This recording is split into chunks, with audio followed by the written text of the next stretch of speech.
Hi, everybody. I'm Paul Harrison with my colleague Adam Cornish. Hey, everybody. We are agriculture advocates, and it is Monday, March 23rd. We are your co-host, and Adam and I are former colleagues in the Office of Agricultural Policy, Department of State. We've had lots of chats about agriculture and policy and biotechnology and all kinds of world developments and events, things that we think are of interest to folks. And so we thought we'd have ourselves a little discussion here and as a podcast. Um, so appreciate folks listening in. And Adam, I'm going to turn it over to you to get us going here. Oh yeah, thanks so much, Paul. And I think what you said is really accurate.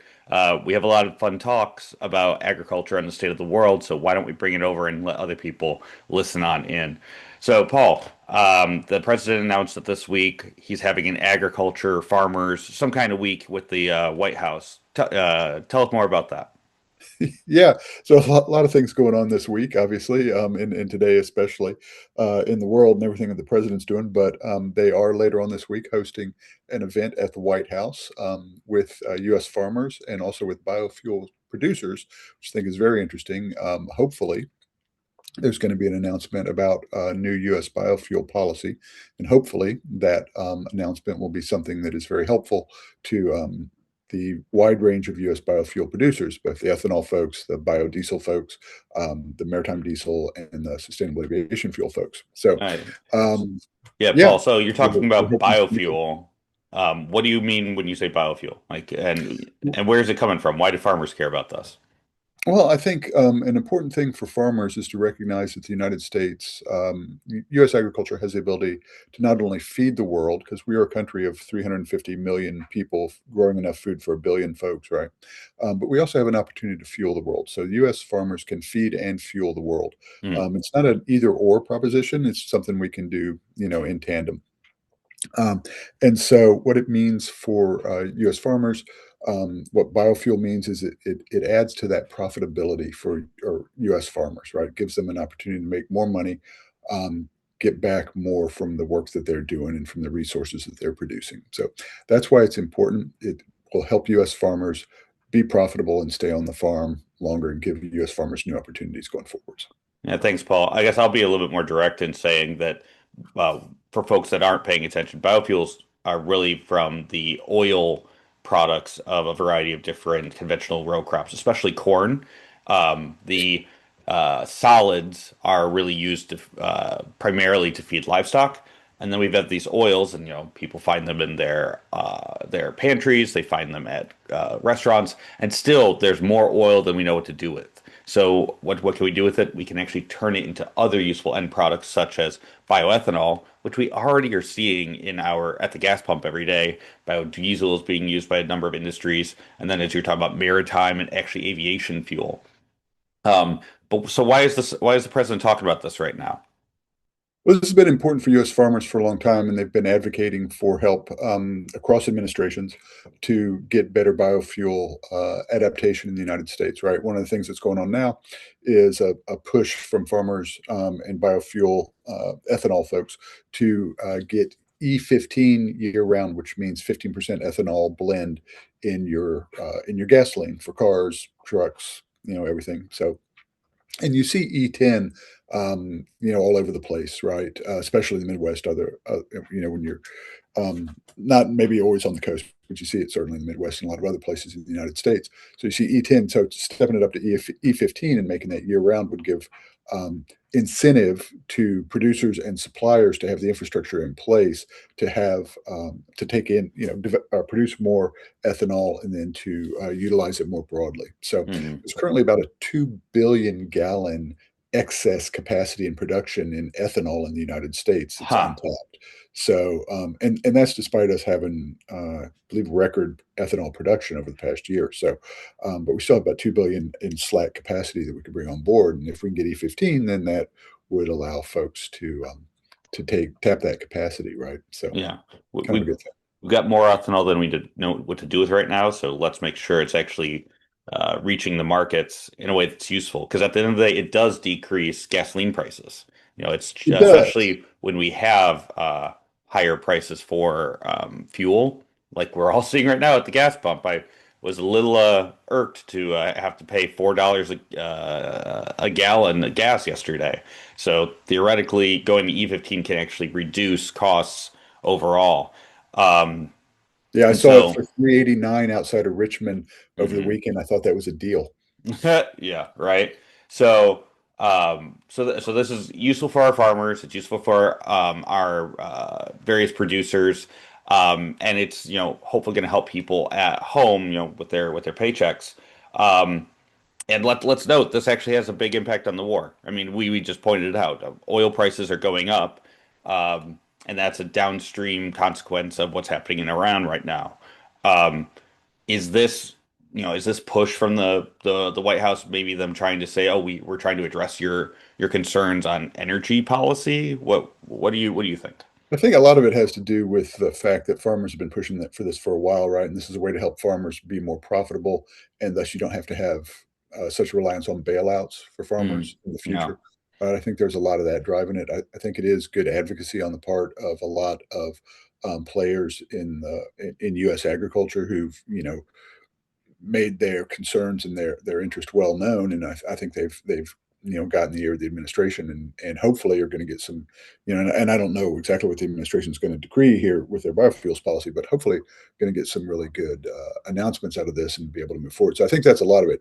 It certainly helps. Long term, as we strive to have a country where we are fuel independent, to have a strong biofuels policy, to have E15, to have biodiesel, to have sustainable aviation fuel, to have maritime diesel. All these things are important to giving the United States that edge and that energy independence that we need, right? hmm No one thing, right, that will give us energy independence. It's a multitude of avenues that we need to pursue. And yeah, biofuels, broadly, those four areas that I listed, those are critical.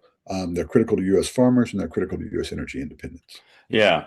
I am curious to see what's actually going to happen though, because let's note that the administration has pushed for a lot of things, and at the end of the day, they are beholden to Congress. I mean, the president actually had a mandate. He said recently that he was not going to sign any legislation until something else had already been signed. So he can get up there and he can try to issue some executive orders and push forward new policies.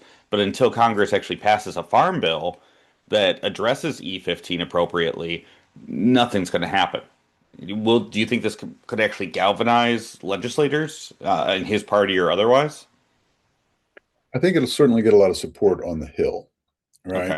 Okay. There are a lot of, farmers tend conservative, so there's a lot of support within his party for U.S. agriculture.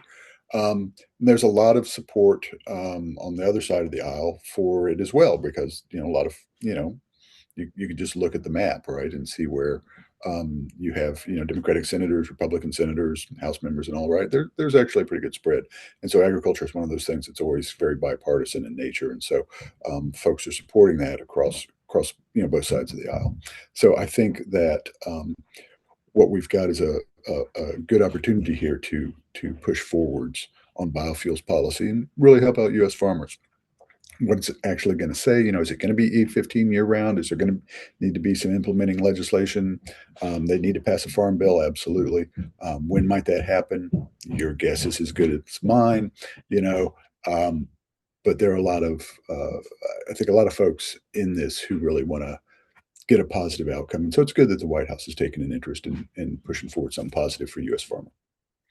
Yeah, agreed. So what else is on your mind at the moment, Paul? What is on my mind is all kinds of stuff. I'm watching what's happening in the Gulf, right, with Iran.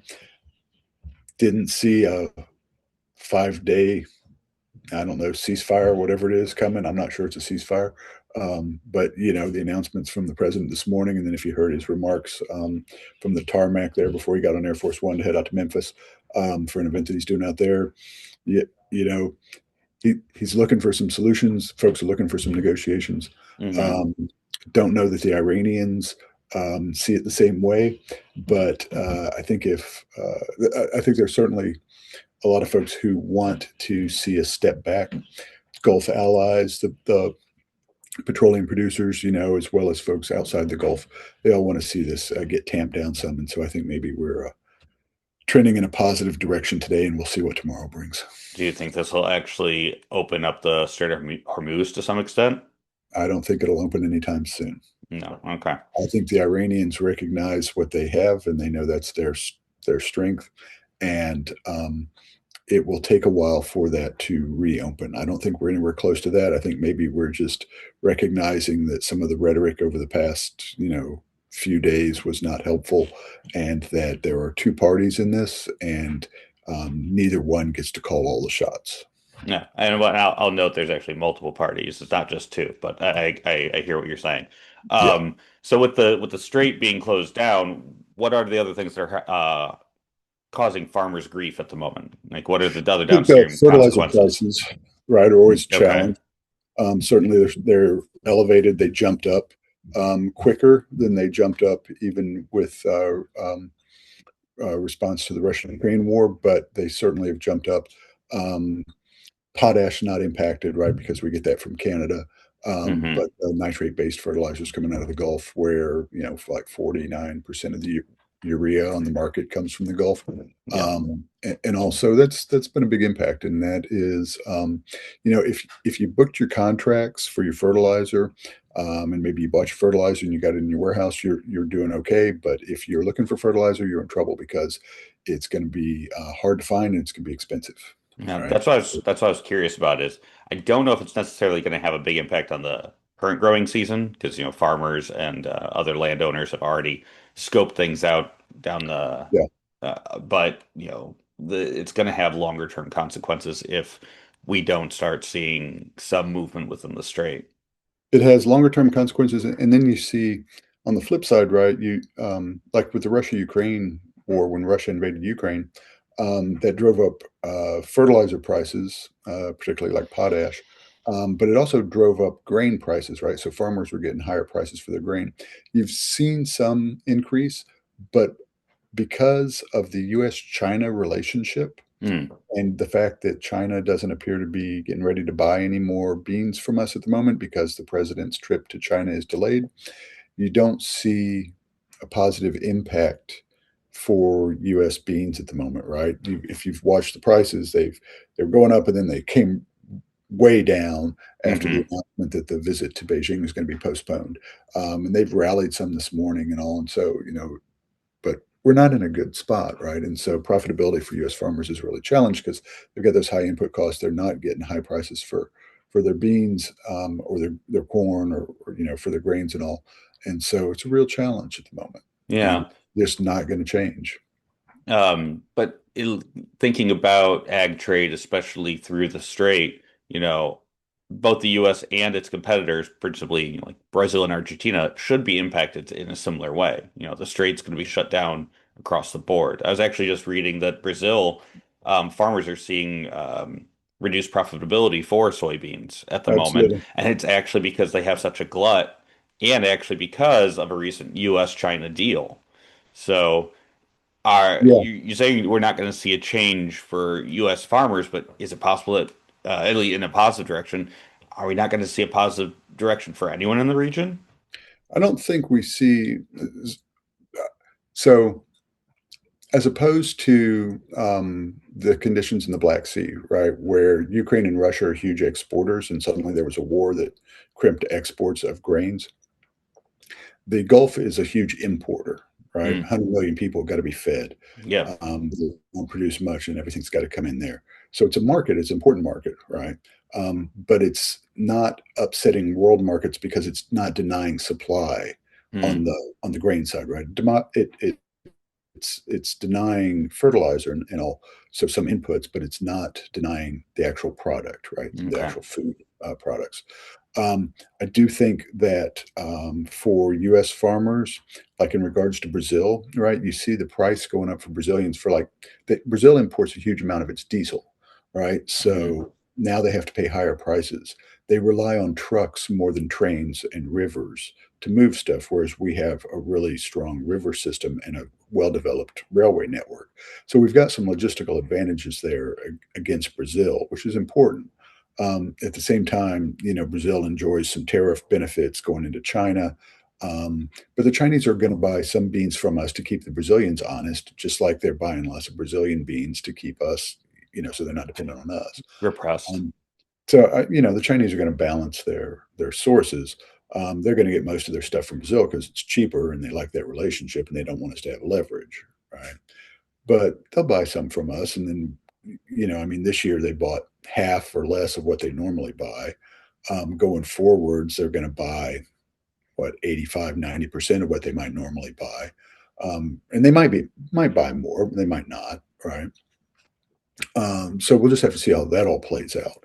But I do think the current situation with what's happening, the spike in energy prices, that hurts U.S. farmers, but it probably hurts other farmers more Hmm. because we have some of those built-in logistics advantages, and we have such a huge internal market for things, and also are tied in with Mexico and Canada, right? We throw stuff on a train, it ends up in Mexico and gets distributed to the feedlots down there, just like it needs to be, right? So we've got a really efficient North American logistical infrastructure that benefits us a lot. Yeah. Um, Anything else you want to talk about? I think that's it for me today. Okay. I think that's probably good for me too. And we'll keep tracking the news and developments. I'm really looking forward to this White House event. I really want to see how this goes here I'm hoping it's positive for farmers and ethanol producers and the rest of the biofuel folks, because there's a lot of opportunity there. Yeah. Well, maybe we can sneak you in, Paul. You can have a bird's eye I don't view on think the there's any ground. sneaking me into the White House these days. But anyway, Uh, Maybe you can high five the Christopher Columbus statue that's sitting out front. it is sitting out there in front of the EOB. It does Yeah, certainly is a new addition there. exactly. Okay. Well, from all of us here at Ag Advocates, we appreciate you listening and have a great day.